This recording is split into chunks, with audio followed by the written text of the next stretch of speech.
sent me, and that's the year that I won Lake Erie Bassmaster League Series. So. And what is it? What does it mean? The writing? The writing in the back represents the name of the temple here, Narita Temple, and behind this it says winning. You know, winning pretty much everything. I mean, not just winning in just in general. Just in general. So it's really good luck, and you believe it, it'll happen. Yeah. Well, so as you can see, I've got mine on too. So hopefully that means I'm going to win a bunch of things and be a good person. Yeah, that's the most important thing. Yep. What I find interesting about this place is, you know, one, just the whole spiritual feel that you get being here, and just the workmanship and the attention to detail. And it's a special place. But I was just telling Kota and Sayuri that depending on which way you walk through these temples and the path that you take, your view is completely different from different angles. And you know, I'm now seeing this view right here, and I didn't have that when I was up above in the temple. And it's amazing how beautiful this place is, and how you can see it in a different way just by, you know, moving 50 yards one way or the other, going downstairs or going upstairs, and then it just opens up a whole nother scene. And it's really a special, amazing place. We're driving through Tokyo right now, and literally there's miles and miles of city. Kota says there's over 20 million people that live in Tokyo, and it's absolutely insane. I mean, we're on an interstate highway right now, and it just keeps going and going and going, and you never leave city and buildings. Huge buildings, lots of advertising, really unique shapes and architecture, really cool place. So we're on our way to Lake Biwa.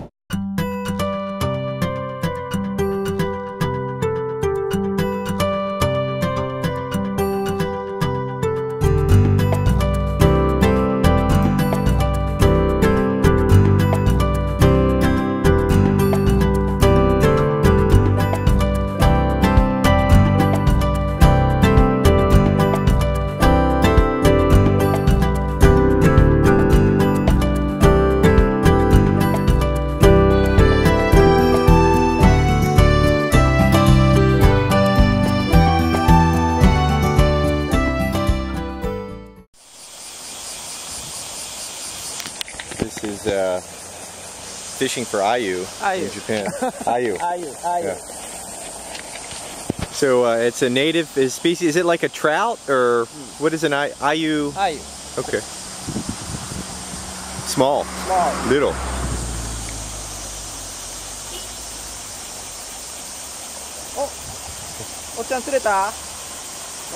You got one, huh? So I'm finally here to where this is like one of the coolest places that I wanted to come when I got here to Japan, and it's Lake Biwa. And you can look over my shoulder here, and I don't know exactly which one it was. I think it was the 6th piling, but this is where the tie for the current world record was caught last year.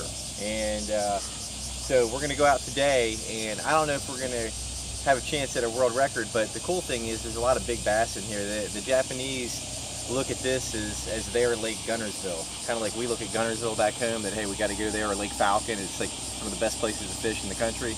Well, Lake Biwa is one of the best bass fisheries in the country, and Sencho is our guide today, and Sencho is one of the best guides in Japan.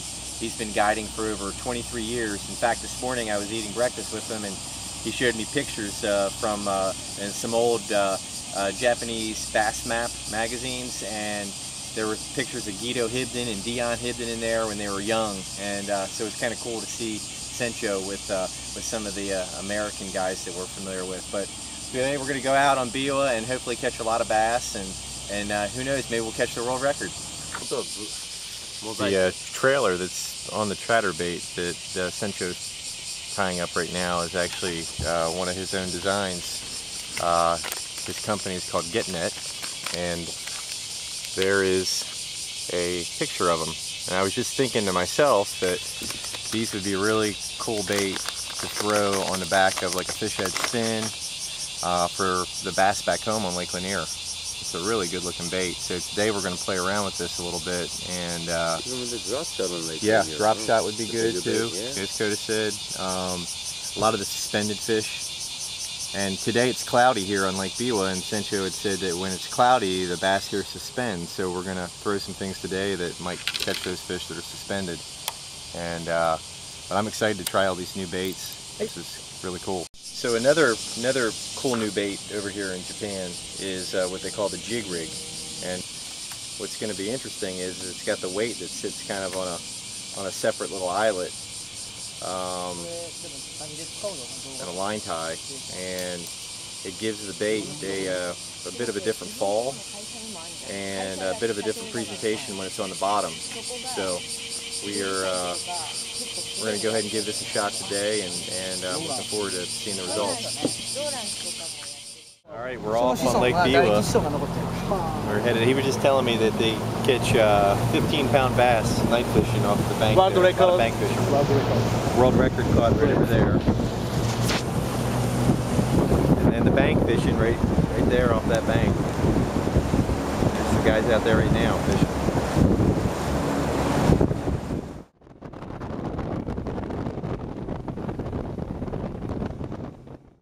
We're going to fish some drops that have grass out on the edges.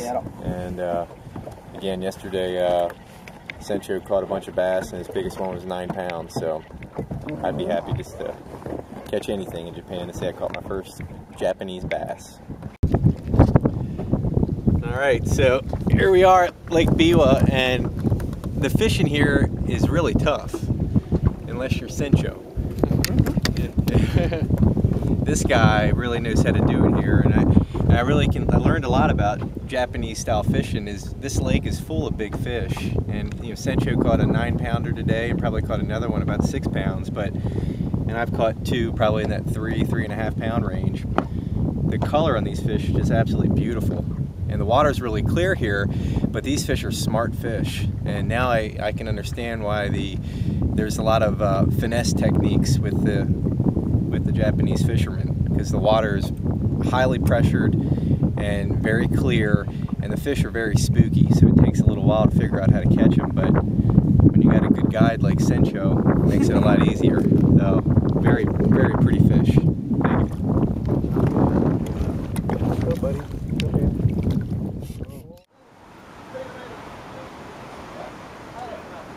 Bass catch anglers. So we're here at the toy store. This is one of the things I've really been looking forward to, is going to the Japanese tackle store. So. Oh wow, this is like pretty bright, huh? So much stuff.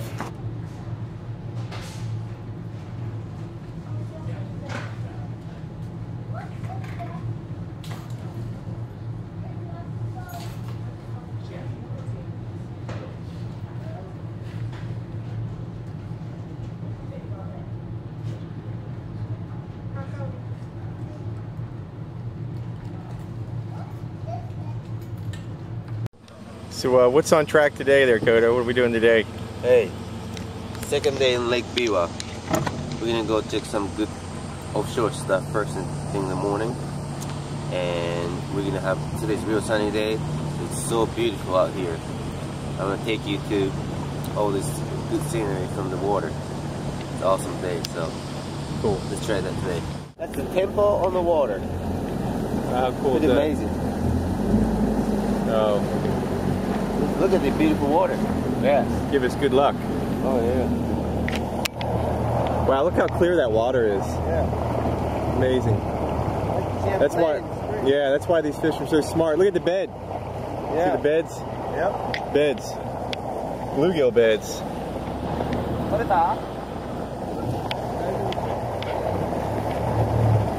Wow. That's amazing how clear that water is. Japanese keeper. Yep. Keeper. Keeper. Lanker. Put that weigh him. There's a scale right up underneath you there. Change the bay.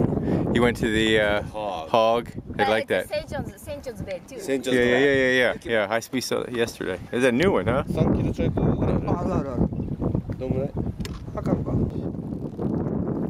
bye-bye. Okay. So this is the biggest one I caught since I've been here. And I had another big one on earlier that they said might have been 7 or 8 pounds, and I lost that fish. But you know, you've seen these big fish that have been caught here the last couple of days, but this place is very difficult. It's really an exercise of patience. It's very, very tough, and you go and go and go and go and go and go without any bites, and you got to keep your focus the whole time. So this is a really great place to come and work on your patience for fishing. And I've really gained a deep respect for the Japanese anglers and how they go about their fishing here. This place will really make you a better fisherman. So it's kind of deceiving when you see these big fish because they're very, very difficult to catch. Japanese keeper. This is like a Universal Studio of Japanese version. They're taking a lot of Japanese like a country filming inside of this building. So that's where we're gonna go to look at, see how they do it and what the Japan looked like long time ago. So we're in Kyoto? Yes, we're in Kyoto, the oldest town of Japan, and then they left a lot of buildings as is several hundred years ago. So okay, cool. We'll see how it looked. So we're on the set of a Japanese TV show. It's a drama. What's the name of the show, Sairi? Don't know. But every day they film here in the park. This is kind of the Japanese version of Universal Studios. So, old style buildings, a lot of history here, a very unique place. Whoa! Whoa! Cool! Japanese version of Kill Bill.